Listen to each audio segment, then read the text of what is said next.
I didn't get your name. So after leaving North Carolina, I moved to Miami. So with the Spanish community down there, a lot of it's all about slang. So you determine which country you're from by the slang. So the Cubans always say, "Hey, Chico, my friend, Chico, Chico." Right. So when I moved to Las Vegas, the Mexicans have a different slang. Oh, I forgot my mask. No, it's all right. It's okay. They're no longer required. Okay. We're gonna be heading into that black door. I just need to go around. Okay.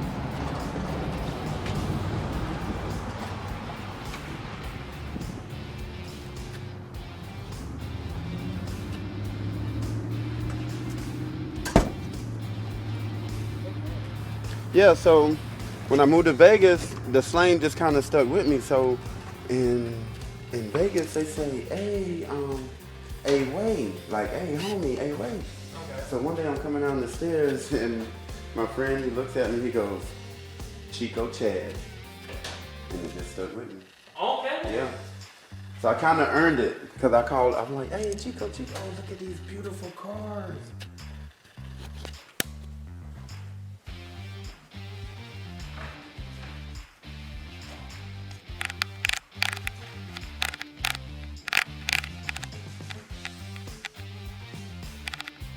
Also got my office opened up for you as well. Okay.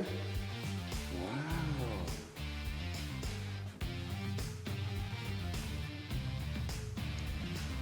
Man, how old is this calculator? I mean, yeah, it's a calculator, right? Yeah, it's a calculator or an adding machine. Adding machine. It's probably early 20s.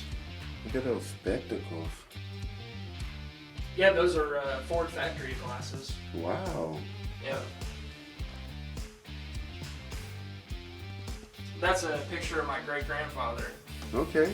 That was taken in 1926. He was in his junior year at Miami University in Oxford. Wow. When that photo was taken. And his diploma is actually right next to you on your right. Okay. Has his college diploma from 1928. That is awesome. So, how long has this? How long have you had the group? The museum's been around since 2007. Mm-hmm. The club has been around since 1965. Okay. So we've been around. So the club's been around for a really long time. Yeah. The museum's been around since 2007. We were in Centerville, Indiana, which isn't too far away from here. It's about 10 miles or so away. Okay. We were there on the Warm Glow Candle Outlet factory campus. And it was like a one-room museum with 5 different cars. Okay. And then in 2012 was when we moved to the building across the street. And in 2017 we bought this building. So we've been consistently growing. It takes time. It's the same thing with the YouTube channel. It takes time. It takes time, especially if you want good quality followers and good quality members. Right. Anybody can join. Anybody can follow. But you're gonna stand there through the good times and the bad times. Right. Yeah. I just picked up a follower at the hotel, down there having breakfast. And she was like, "Well, what do you do?" I said, "I do positive news. I do anything positive. Something," because there's a lot of people in my hometown that's not going to leave that hometown. They're never going to see this. They're never going to get this information. Right. And I just love getting out, and I'm still learning how to use this camera. So what is this? Why is this one like all weird looking? This is a Hubster Wagon. Best way I like to explain its usage is a farm truck with a hard top on it. A farm truck with a hard top. Okay, that makes sense. Yeah, so you were able to do just about anything with it. This also duplicated as a depot hack, which you'll see 3 examples over in the next couple of rooms. Okay. Which a depot hack was like the first example of a taxi, taking people from the made for his Model Ts. Okay. So, how old was Ford when he started the company? Like, how old was he? Yeah, I mean, like when it actually began to catch momentum. Like, where was he at in his life? He was. Let's see, he started the company in 03. He was about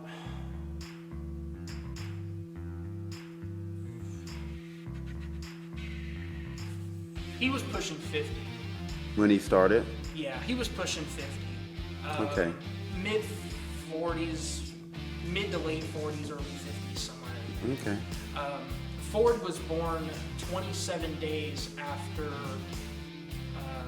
the last day of the Battle of Gettysburg. Okay. He was born July 30th, 1863. Wow. Not a whole lot of people believe me when I tell about No, that. I believe it. Yeah. It's really true, and it's hard to process, especially that he was born during the Civil War, and then at the very beginning of the last century, he made what the country is now. It's really he gave a lot, man, and I appreciate that, and I just wish I could give just as much through positive videos and stuff like that with the information era that we're going through now, and that's why I want to give back so much, because I mean, people need to know this, and it'll make you love. I mean, so many people talk junk about Ford, you know. You hear the jokes, right? You know, found on the road dead, da da da da. But without Ford, and Ford had his issues. Yeah. Ford was not so well liked man to some people. Right. But you know, everybody has their own flaws. Of course, no one's perfect. That's exactly right. Cut of the motor, right? Mm-hmm. Yep. This is a cut of a 2627 engine. It's a little bit different, but not really. You had a water pump on the 2627 engines. This actually has a vaporizer carburetor manifold on it right now, which that's really cool. Those are kind of rare to find anymore. I'm gonna kind of do this over the shoulder thing. You say right there. It's a new move that I learned. Okay. I'm gonna kind of just come over your shoulder a little bit. That's fine. Okay. And then we have our driving simulator too, if you wanted to get in that. Yes, I do. That would be awesome.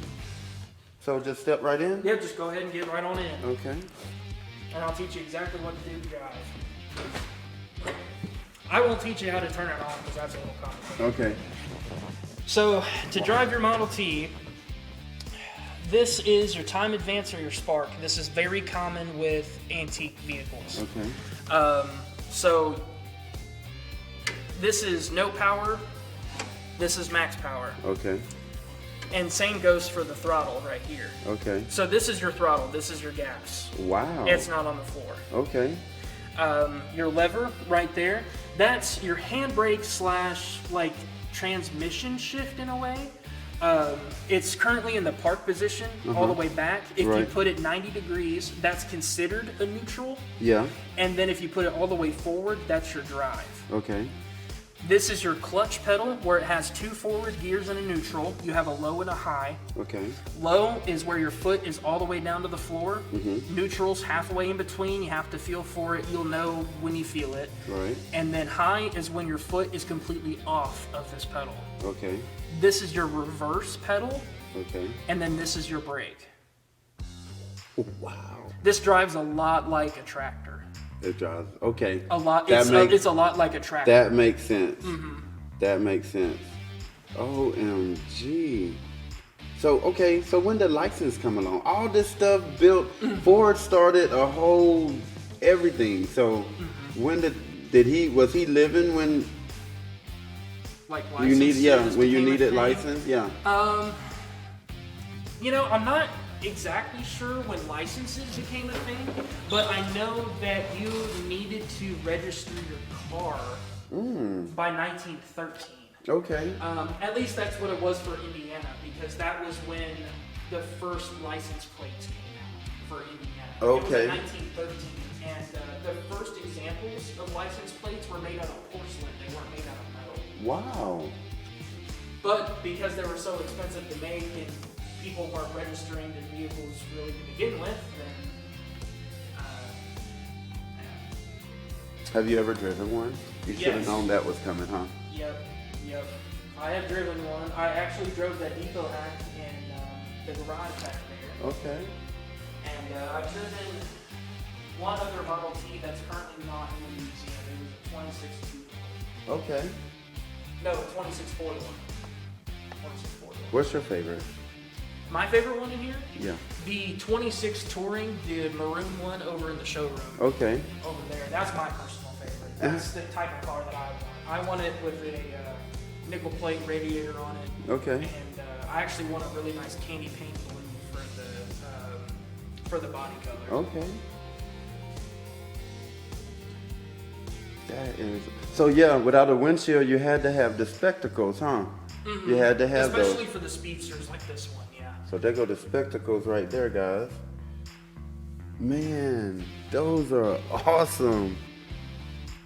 And the amazing thing is those specs and these gloves were randomly donated one day. An anonymous donor showed up at the door, just put a bag on our door handle just randomly, and I found it the next morning. Wow. So the gloves were kind of like driving gloves. Yep, those are speedster gloves. Wow. Yep. So those were gloves just for racing.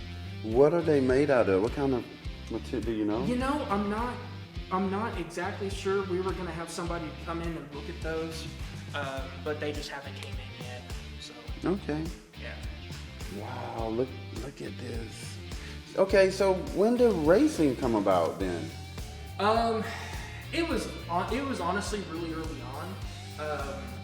Ford did a race against one of the popular car companies at the time before Ford became popular. Mm-hmm. He raced him with his Model A. Okay.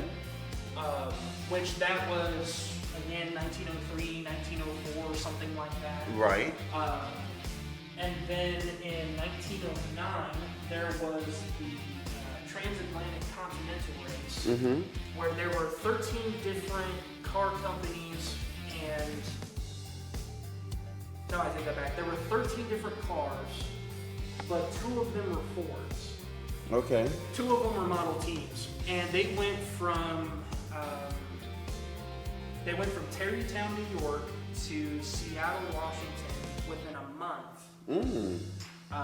And there was only one car that made that whole entire trek, and that was one of the Model Ts. That was how the Model T got its popularity, and that's how everybody knew about it overnight, was because of that race. Wow.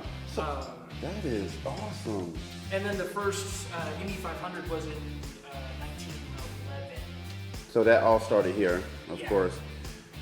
I was going to ask you something else.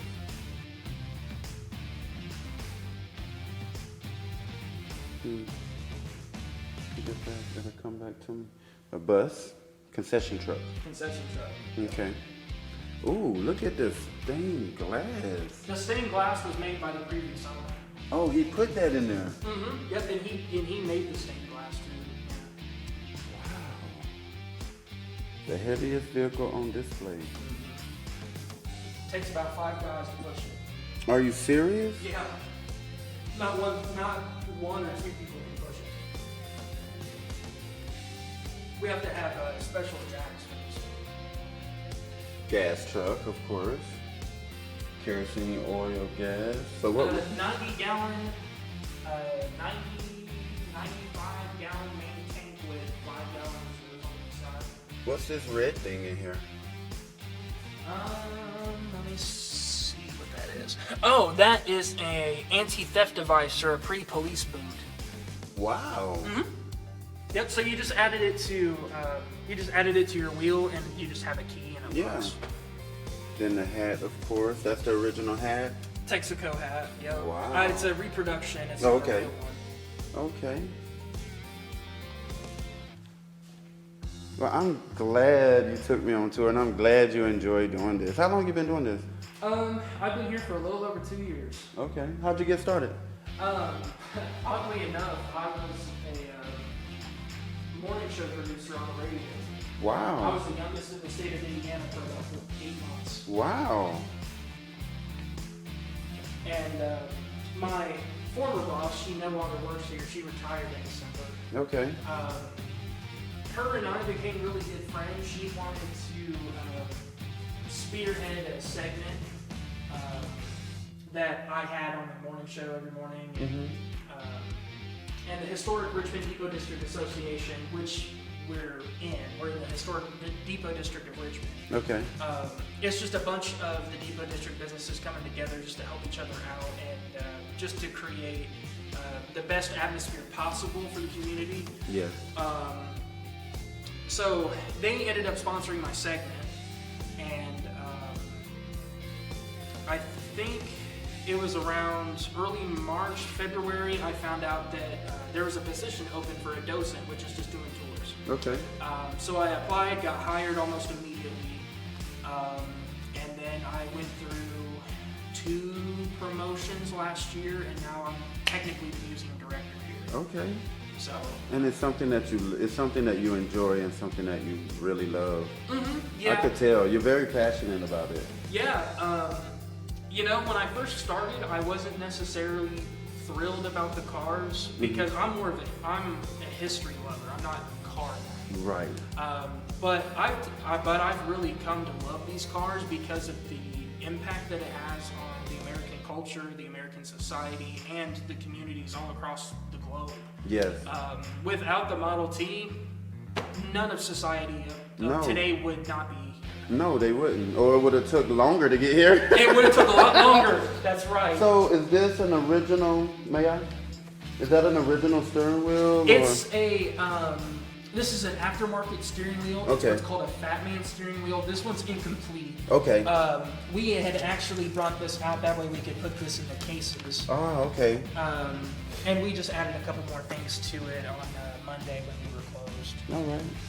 But we're going to be adding on more to that. I believe we're going to be getting this really kind of rare Ford sign from a agency in New Jersey or New York, somewhere in the East Coast. Okay. It's really gorgeous. It's all wood, and the Ford is like in a really nice like gold leaf. It's beautiful.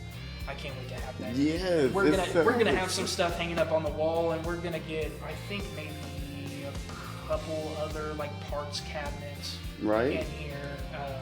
And this is the last like little time period-esque area that just got done. Oh, so okay. we're just adding a little bit more to it. So. And I know that you'll definitely need to get this hand crank coil tester on film too. Oh yes. I love showing this to people. Okay, yeah. So this is a hand crank coil tester, and these magnets on the back, this is what a magneto is. So it's positive and negative pole magnets, and when you spin around in a circle, it creates electricity. That's pretty simple enough. This is your predecessor to your alternator for your car. Wow. So this is your coil. You have a coil pack in most cars now, but with the Model T, you needed to have 1 coil per spark plug per cylinder. How many spark plugs did it take? 4. Okay. It's a 4-cylinder engine, 22 horsepower. I think it's like 700 something cubic inches, something like that. So this is your coil, and you're also able to test a spark plug by just laying it on its side here. Our voltmeter doesn't work, but our amp meter does. Okay. So each coil should run at about 1.3 to 1.5 amps. So what I'm going to do is test it. Okay. All I'm going to do is just spin it around in a circle. There's going to be some static electricity that comes out of this prong. Okay. When the electricity comes out of the prong, that lets me know that the magneto is simulated in idle, meaning the car's just turned on, you're not running or doing anything. Okay. And so if it's running at 1.3 or 1.5, that's exactly where we need it. The coil's good to go to use. Okay. So I'm just going to spin it around. Oh, wow. And as I'm looking, it's running 1.5, 1.6, 1.4, around in there.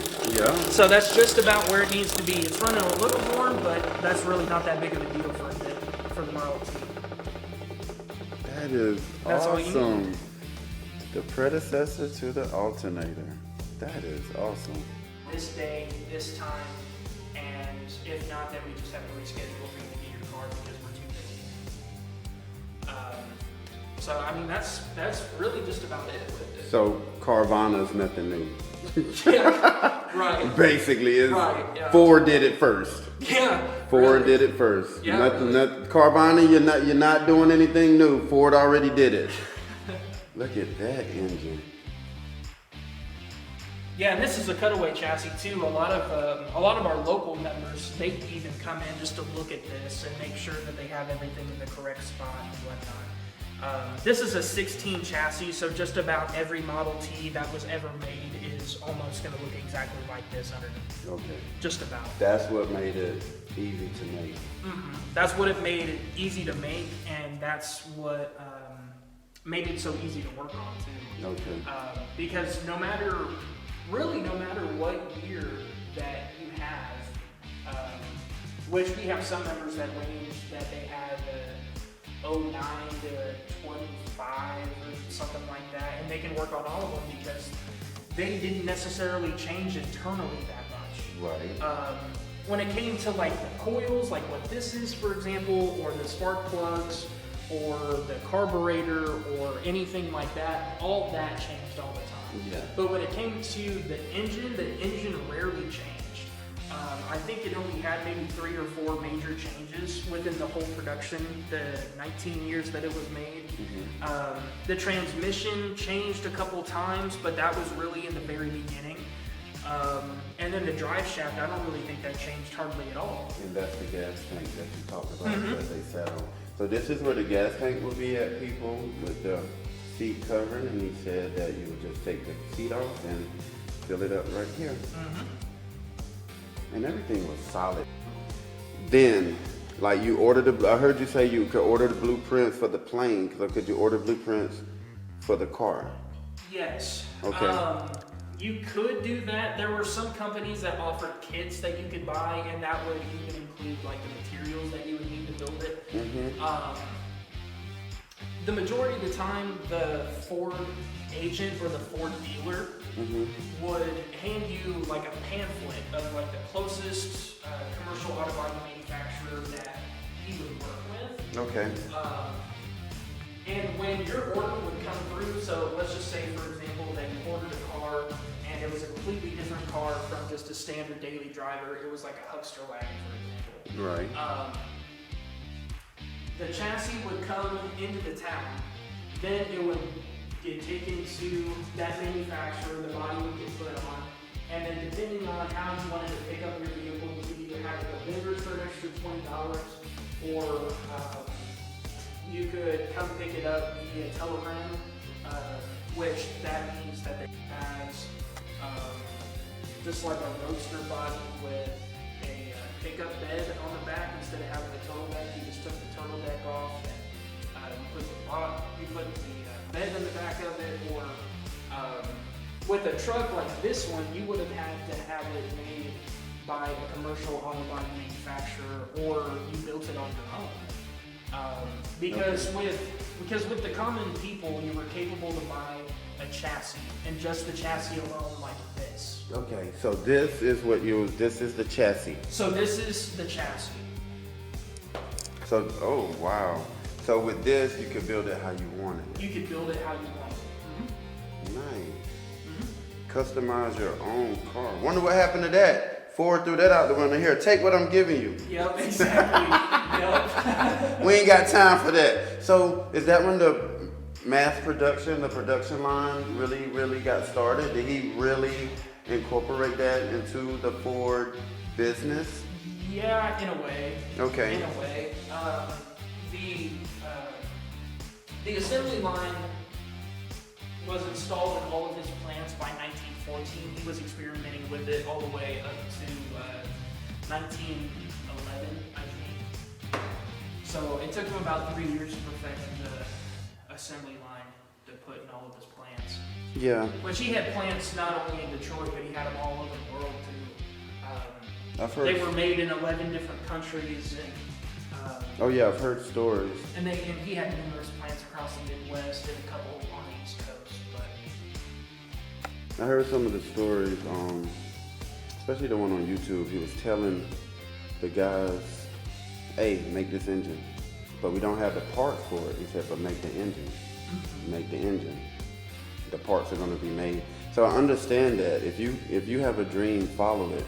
Yep. The parts hadn't even been made for the engine that he needed, but he didn't know until you make the engine. Then you'll know what you need. And it made. I mean, the way he like described it it made sense.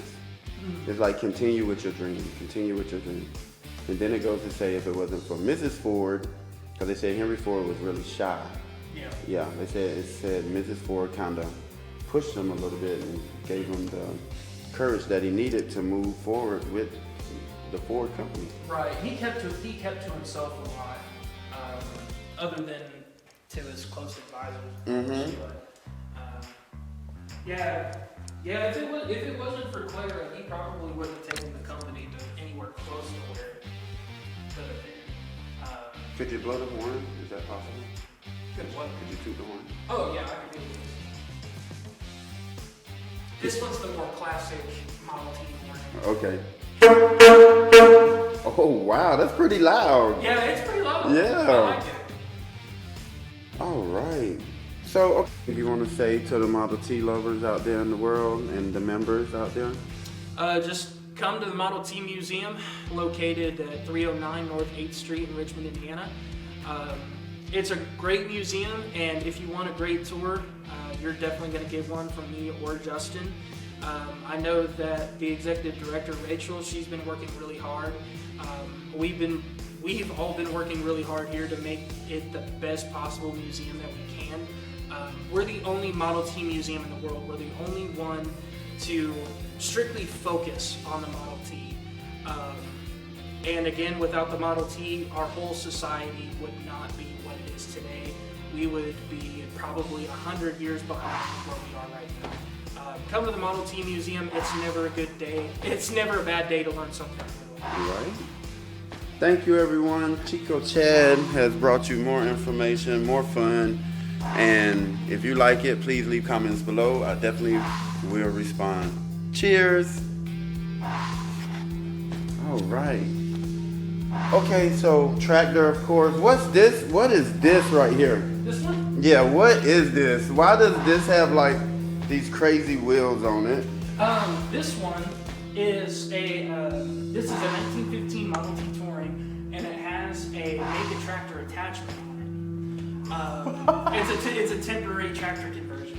Wow. So kind of like the belt over there, you could take it off and make it a tractor. That is unbelievable. I love him. I didn't see him before. It was awesome too much. Yeah.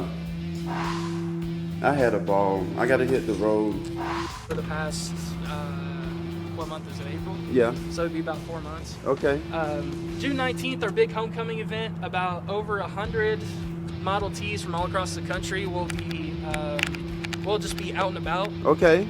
There's going to be a car show in that parking lot. Okay. And all across this road, from that stop sign to that stop sign,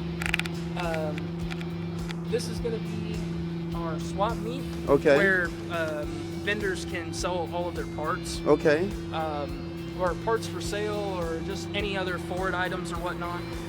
We're going to have some seminars or demonstrations where people talk about different repairs that you can make for your Model T and how to get that knowledge. We have a babbiting seminar which works on just the engines, which that's a very lost art. About 5 to 10 people in the whole entire country know how to babbit.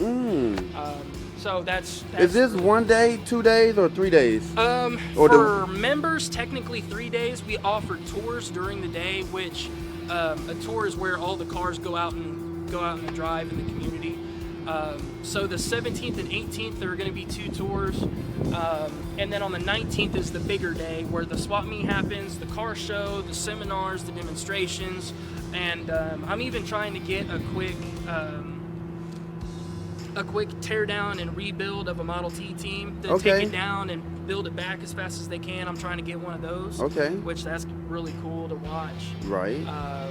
and it's free admission into the museum all day. There's food all over the place. And I will be back. And it's become a Depot District event as well, yes. so all the Depot's going to be involved. It's going to be awesome. So I get to meet some more people in the community. Absolutely. I will be back. June 19th, 17th, 18th, 19th. I will be back. All right. Noah, thank you. Yep, not a problem at all. Thank you. All right. Model T tour coming to an end. But we're about to get back on the road. Any place good to eat around here? Grab a quick sandwich or anything local? I mean, you can. Yeah, absolutely. I like to go local places. The building right across the street, right there, on the corner. Yeah. That's Richmond's very first firehouse. It was built in the 1860s, something like that. Okay. Don't quote me on that. They'll know more than I will. Okay. It was about ready to be torn down. With the smoke coming out. Yeah. It was going to be torn down about a decade ago, and then some firefighters bought it, made it to a barbecue restaurant. You're actually able to keep your car here. That's a public parking lot. Okay, so I'm definitely going to go over there and get some good barbecue. Yeah. Thank you. Not a problem. All right. Everything. Chico Chad is, if you Google me, I pop up across. That was the first thing I learned. Okay. He said, make sure you're Chico Chad on everything. So it's one word, 2 D's. One word, 2 D's. Yeah, Chico Chad. Okay, gotcha. All right.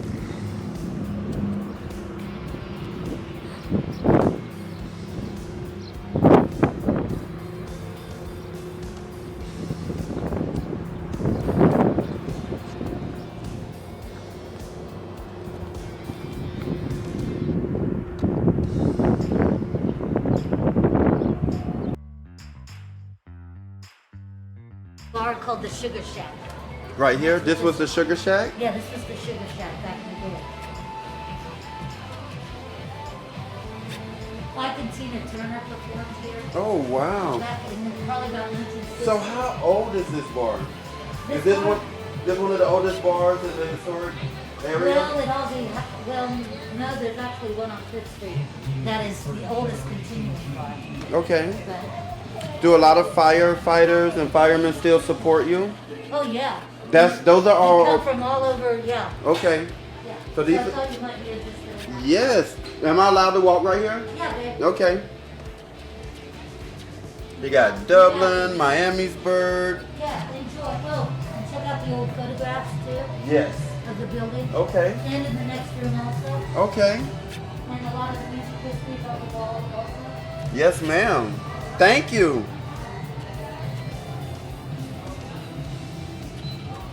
These are police departments from all over the United States.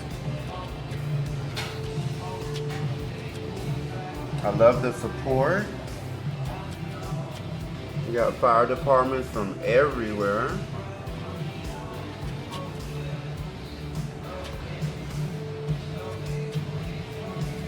This was a wonderful stop. I'm glad I stopped here.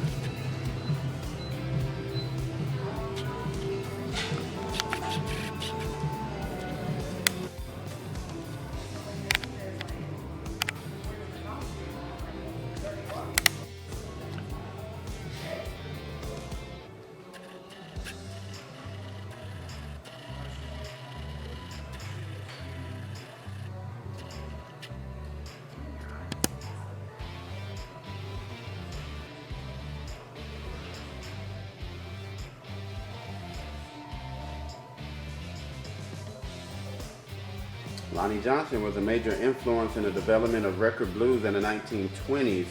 Johnson's records were bestsellers that featured the instantly recognizable voice. He accomplished 6 and 12-string guitar playing and occasionally his piano and violin. Lonnie Johnson.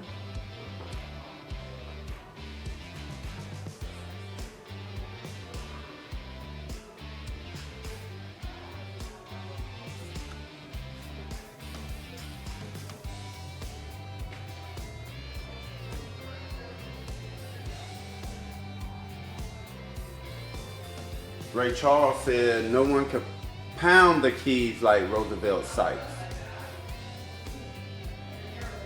So that's probably who he looked up to, Ray Charles. Look at this. I I see Michael Grant up there.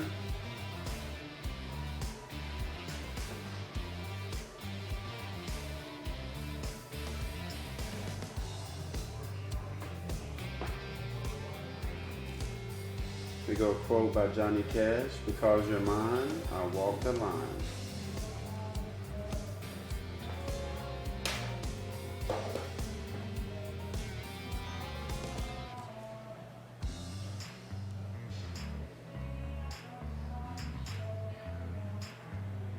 Freedom's just another word for nothing left to lose.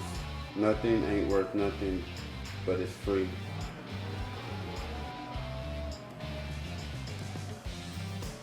George Dorsey. George Dorsey. Thomas Dorsey moved to Chicago. Dorsey began the work of Gertrude Mulroney, one of the most popular female blues performers during the 1920s. Adopting the moniker Georgia Tom, Dorsey began to record with Rainey in the mid-1920s and later with the blues guitarist Temper Red. Dorsey created many sides for Jeanette Records in between 1928 and 1930. Georgia Tom's Peace in the Valley was Mama's favorite. I had to record it. Elvis Presley.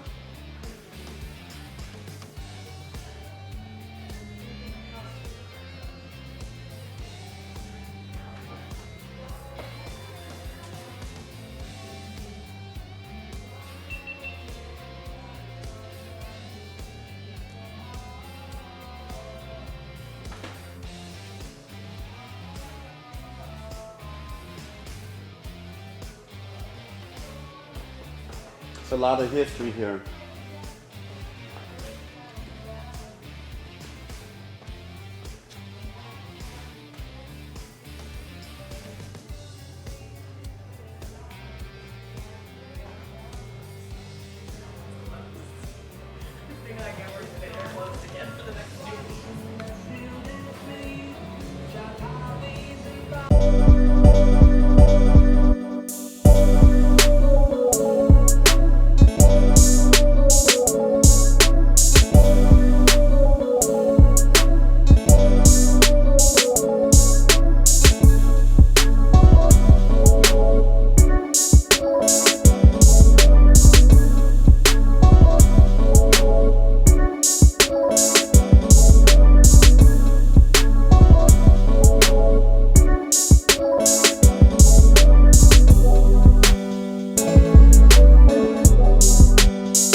Is that mine?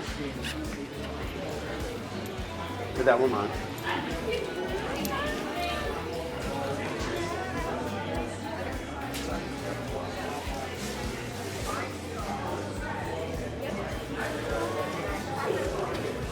That's it? All right, I'm excited. Dad, you're awesome. Anything you want to say to the people out there in the world? Oh, I better not. Better not. Shoot me in public. Hey, keep eating barbecue. Keep eating barbecue, right? That's right. I love Have it. a good one. All right, cheers. Thank you, baby. You're welcome. I will. I'll be back. I'm coming back June 19th for the car show. Noah invited me back, so I will be back. Alrighty. All right. Have a good one. Bye-bye.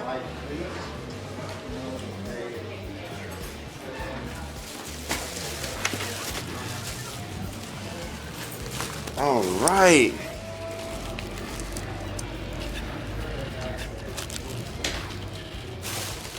So I got my barbecue, as you can tell. Wonderful hospitality, wonderful people. I'm super excited. They invited me back. The history behind this this amazing building right here. Definitely, you can feel the history in there. A lot of people sang in there, they said. A lot of performers performed in there. And this is someplace you definitely want to come and enjoy some good barbecue.